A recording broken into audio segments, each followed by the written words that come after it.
मामे विशुद्धि असंशय, कि जो व्यक्ति भक्तों को ये परम रहस्य बताता है। कौन सा परम रहस्य? भगवत गीता का, है ना। भगवान बार बार कहते हैं गीता में, आपने सुना होगा, ये सबसे गुह्य ज्ञान है, सबसे गोपनीय ज्ञान है। गुह्य, गुह्यतर, गुह्यतम, है ना। ऐसे 3 जगह अलग अलग बताते हैं। तो सबसे ये गोपनीय ज्ञान है, सबसे ज्यादा गोपनीय ज्ञान है।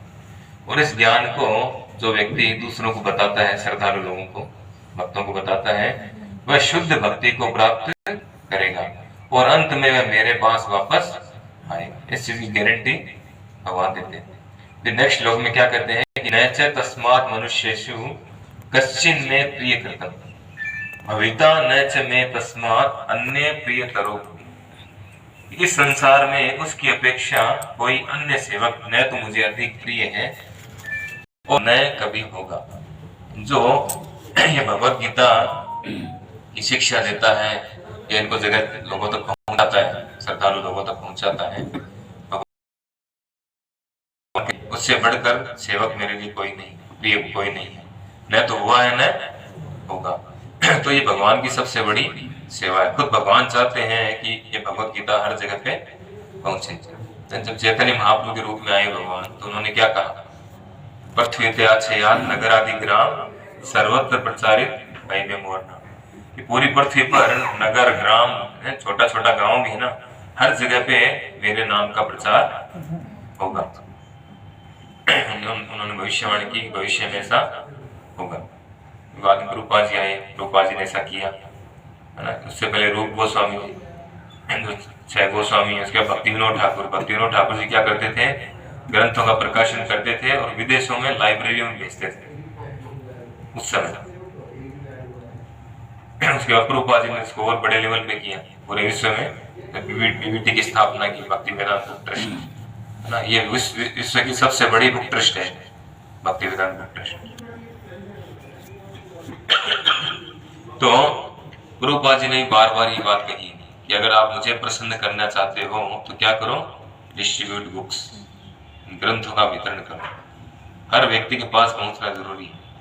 जरूरी नहीं है कि अभी पढ़ेगा वो। कई बार ऐसे आर्ग्यूमेंट करते हैं लोग, आप तो बांटते हैं, वो पढ़ेगा थोड़ी, वो तो रख देगा सेल्फ में, चाहे वो रख दे। रूपा जी ने कहा कि टाइम बम है। क्या है? Time bomb. ये आज नहीं, जिस दिन समय आएगा उस दिन ये घटेगा। जिस दिन घट गया ना उसके घर में, उस दिन वो भक्त बन जाएगा। और ऐसे इतने असंख्य एग्जाम्पल है इसके, कि लोग गीता कब मिली उनको, कई सालों के बाद उन्होंने पढ़ी और भक्ति में आ गए। मैं खुद 2003 में गीता लेके आया था और 2010 में पढ़ी, 9 में, और फिर इस्कॉन से जुड़ा। अगर मैं गीता नहीं लाता, फर्स्ट टाइम मुंबई गया और केवल एक ही चीज लाया, गीता। और अगर नहीं लाता मैं उस समय, तो क्या मैं यहाँ होता? नहीं होता। तो गीता लेके आए, उसको पढ़ा, शुरू किया पढ़ना। उसके बाद में इस्कॉन से जुड़े, पता चला इस्कॉन की गीता है। उसमें पता नहीं था इस्कॉन क्या है, ये क्या है, वो क्या है। ऐसे मुंबई गए थे, जीजा जी ने घुमाया इधर उधर, वहां से गीता खरीद ली, इस्कॉन मंदिर लेके गए। पता नहीं था इस्कॉन क्या है,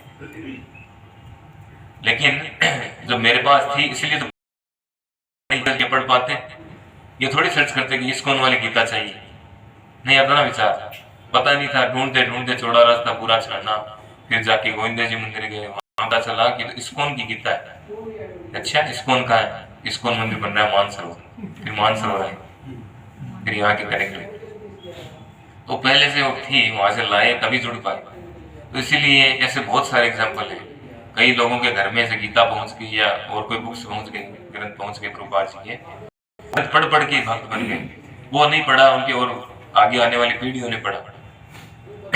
तो अगर घर में पहुंचेगी तभी तो पढ़ेगा ना, हमें पहुंचाना जरूरी है।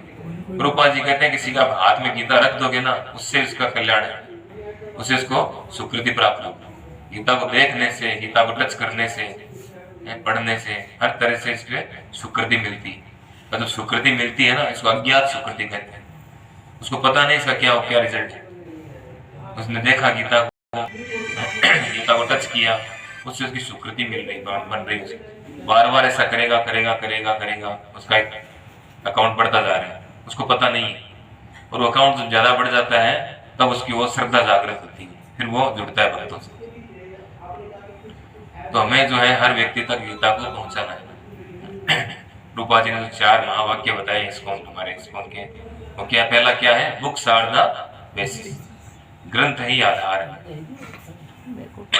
बिना आधार के कैसे होगा? अगर ग्रंथ ही नहीं हो तो बिना आधार के हम कैसे चलेंगे, बेटी नहीं मिल रही है कि नहीं? तो हर व्यक्ति तक इनको पहुंचाना जरूरी है, सबकी जिम्मेदारी है। हर व्यक्ति की जिम्मेदारी है कि इन ग्रंथों को हर व्यक्ति तक पहुंचाए, लोगों को प्रेरित करे पढ़ने के लिए, समझने के लिए। तो हम सबकी जिम्मेदारी है, तो हमें अधिक से अधिक जो है गीता मैराथन में भाग लेना है और अधिक से अधिक प्रचार करना है, गीता को हर व्यक्ति तक पहुंचाना है। और इसके लिए हमने कई तरीके थोड़े वजह की बार प्रयास किया है। जैसे एक तो अब ये वाला जो है ना कार्ड, ये आप साथ में रखें एनी टाइम, तो ये दिखाएंगे कि भी आप इतनी गीता करो, आपको हम ये फोटो आगे से आएगी।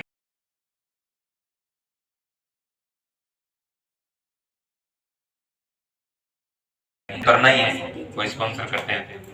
दूसरा तरीका है, हाँ मिल गई ना। जैसे कोई किसी की स्मृति में करवाना चाहे, है ना, तो बड़े बुजुर्ग की गीता बांटना चाहे, तो इस तरह से ये है, ये हम सैंपल एक आपको दे देंगे, तो ये आप चिपका के आपको देंगे, बनवा देंगे। स्टिकर का अलग से चार्ज लगेगा, वो आपको देना है। अच्छा, तो फ्री बोल दिया। वो तो अगले में देना पड़ेगा। प्रभु जी वो गीता के पैसे बड़ी मुश्किल से देते